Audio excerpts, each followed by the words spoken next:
Pero no solo estamos avanzando en transparencia, estamos cambiando la contratación pública, poniendo cláusulas sociales, obligando a que todas las empresas que quieran trabajar con nuestros ayuntamientos tengan que cumplir con los convenios laborales de los trabajadores para acabar con la precariedad. Estamos promoviendo la economía social y cooperativa. Estamos cambiando las cláusulas para favorecer a la pequeña y mediana empresa y que no sean siempre las mismas grandes multinacionales las que acaparen todos los contratos públicos. Estamos poniendo cláusulas para decir que ninguna empresa que opere en paraísos fiscales trabajará con nuestro ayuntamiento. Eso, entre muchas otras cosas.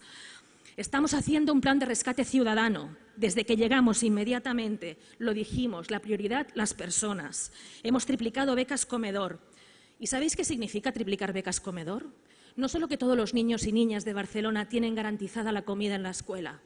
Lo que es emocionante es que luego te venga una maestra por la calle y te diga: gracias a las becas comedor se ha reducido el absentismo escolar.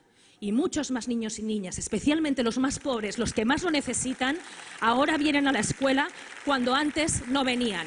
Eso te pone la piel de gallina y le da sentido a todo.